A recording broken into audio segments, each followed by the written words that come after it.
Let me first greet everybody here. Unfortunately, I'm just one-legged today. Was my partner I think he had some problem when I phoned him on Monday, which I believe he wanted rather to share that with me. And then I've been trying him since yesterday again to check with him whether he's back at work or is well. But I couldn't reach him up until this evening. When I spoke to him, he said, no, I have been booked off by the doctor. So he was saying sorry to the rest of the group, sorry to me, otherwise he will still make it back. I'm sure even if he's not so well, I'll be able to meet him on Friday. We have a lot of work to go to catch up.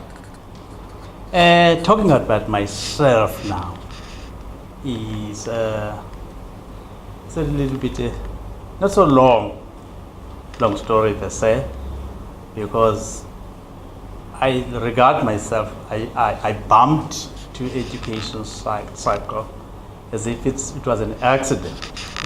That was the first thing.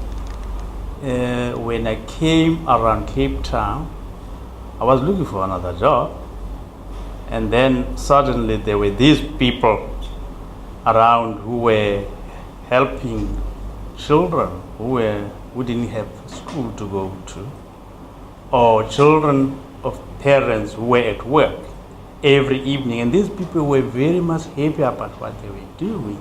And that was fascinating to me. Why? How do they keep going like that?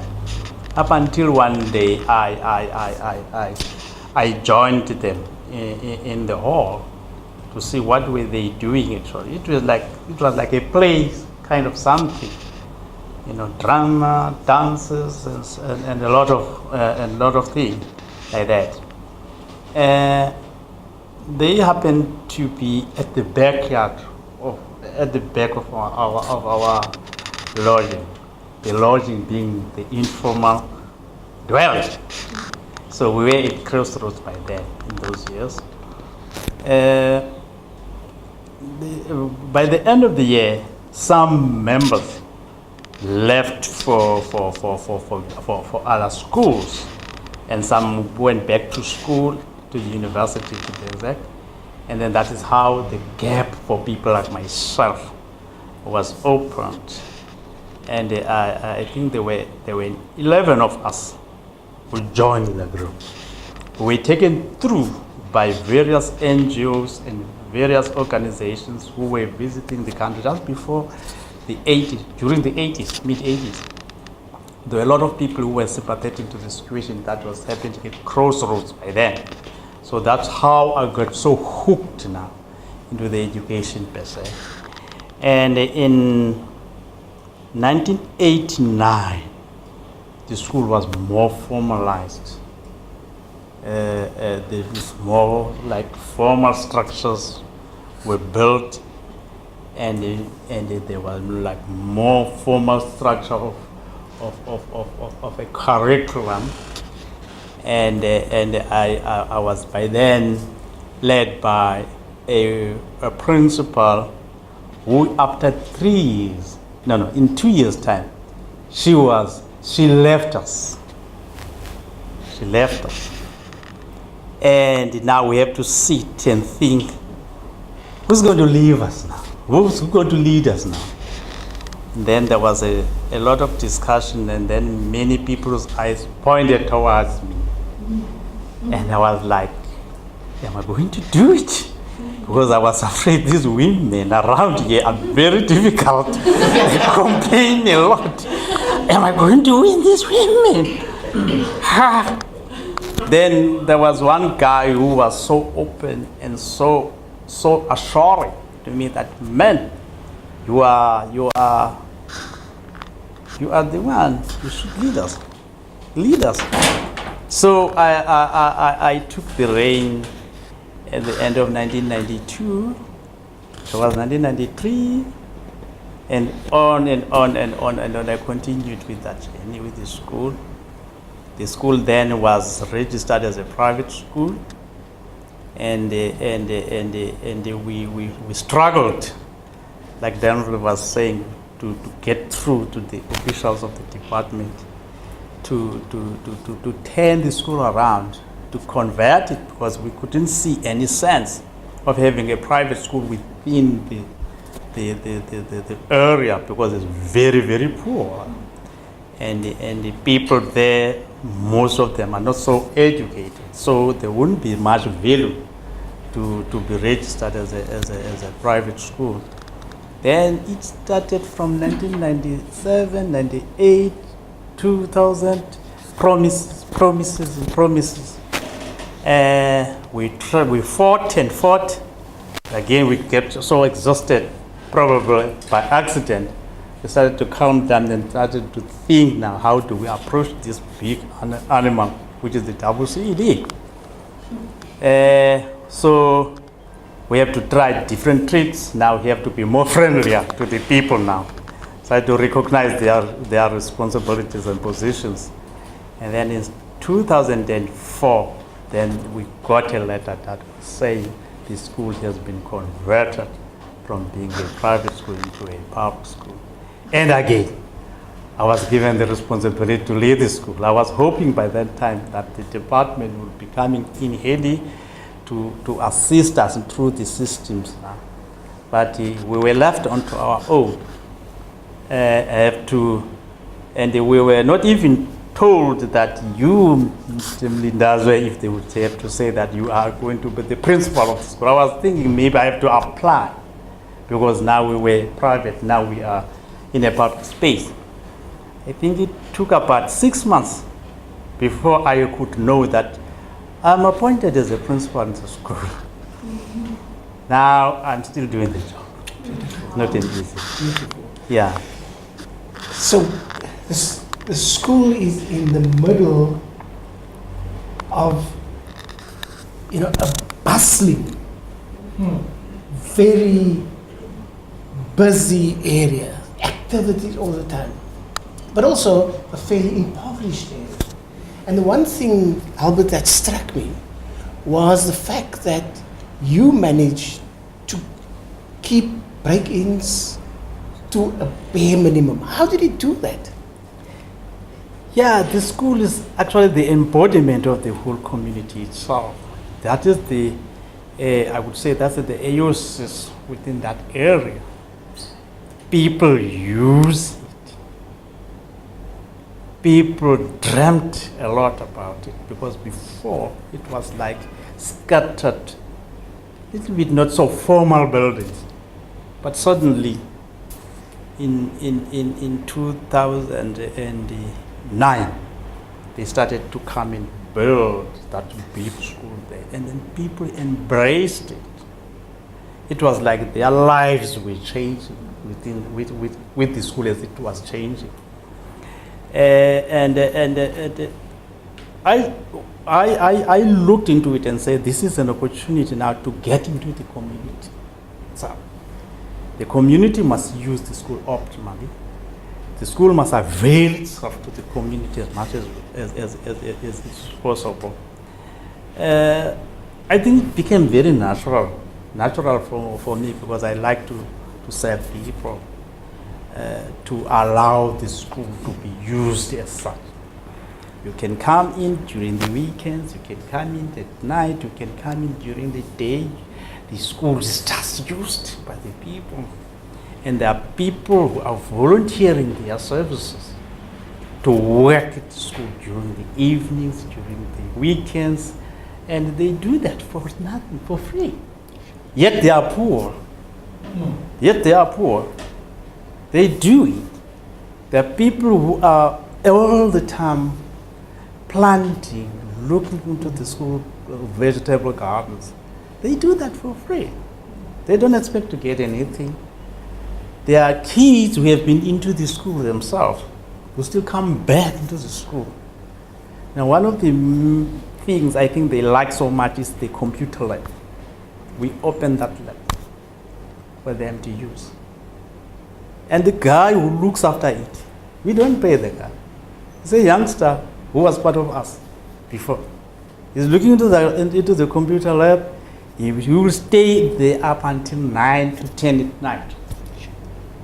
Allowing, especially the matriculants who are busy writing, them to come into their own projects there. I can listen to this man all day long, and just in his unassuming, quiet way, he's shown me, just what is possible. It doesn't matter what the circumstances are, but we have to finish it. So I just want, as a last question, Albert, to share with us, some highlights of your PFP journey. Oh, it has been a very, very good journey to me. I've been watching the activities of the possibilities with partners with possibilities for some time, and I didn't know how to join this wonderful movement. I've been attending most of the meetings, or sometimes the afternoon sessions at the University of Western Cape. I've always one guy I have been very much fascinated with, Samudin, was the guy from Retreat. Grassy Park. Yeah. We happened to know each other many years ago. We used to meet at Novalis Institute. He was very new as a principal by then. So we started to have some kind of working together. He never came to my school, but I used to frequently visit him into his school. Then I have been seeing his name, I've been seeing his face in many of these events, and I would see how changed the man has come to be. And I've been very much fascinated with that kind of a changed man like him. And when an opportunity prevailed for itself for me to join, I said, yes, I'm joining. And the first lady who came to me was so energetic, was so full of hope. And I was like, this is the way I'm going to go. Then suddenly she was changed, and then Louisa came in. I was like, is Louisa going to help me yet? But something struck me with Louisa. Louisa respects me so much. He so respects me, and then I have been asking myself, is he going to help me? But there's something that he has. There was so much energy. He has so much energy that he is pulling me. He would be pointing things that somehow I'm very much cool into doing. For example, how to reprimand a late staff member. Loiso would tell me straight away into my face, I would lock this out. I would lock her out and say, and you remember, if you lock that person out, you'll make a lot of noise about you, and all the staff members will be against you. I tried that one once, and a lot of people were coming around, the community people trying to find out from me, why are you locking teachers outside? Okay. And the teachers were making a lot of noise about that, and afterwards I didn't answer per se, except that I was locking kids who were late. I was not locking out staff. And thereafter, things started to work well with us. But after the first session we had, when I was thinking of the town to think, that was an eye-opener for me, not to respond on things because of your feelings. You have to listen, watch people, and that suited in any way with me, because I listen. I don't respond quickly. I listen a lot, and so the the experiences, the interactions that we had all throughout the course were very much helpful to me because it's changing me in how I see things, you know. Thank you, Albert. I think you used the word which I just want to reiterate. You said you joined this movement. I think that's important, that's critical. Because often organizations that start become monuments afterwards. You know, when they get entrenched. And the one thing that I appreciate about PFP is that it's a movement. And long may it last. Thank you very much. Thanks again. And thank you for the work. Thanks. Thank you very much, Loisa Standard. Oh my goodness. Can I say that we will still be bringing our progress? Yes, Come next week. definitely. Thank Definitely. I know that he's already contacted me. Yes. I want to present you with a certificate, and I also want to honor you as the elder in our group. Thank you. You bring such wisdom to the work that we are doing inside PFP and to the whole leadership circle. It was amazing to be at your school and to walk away thinking, this guy's got community building. He's the example of how you build and how you engage with the community. And when we say that he opens up the school, he really does. There's not this great big gate and bolted and everybody leave. The gate's open. When we were leaving, a whole band of people were arriving. Those guys were going over there to play cricket, and those guys were going over there to do this, and those people were going through there. And the community takes care of the school. They engage with the school. You have somebody who lives on the corner, who sits there and he looks out for what's going on at the school. There's a way of working that I think that there's so many more stories that you can enrich this entire movement with to change the way that we work with communities.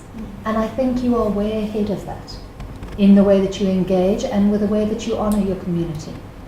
That's one story I'm going to be taking into every single leadership circle I'm connected with. And I know your story will go on longer. Thank you.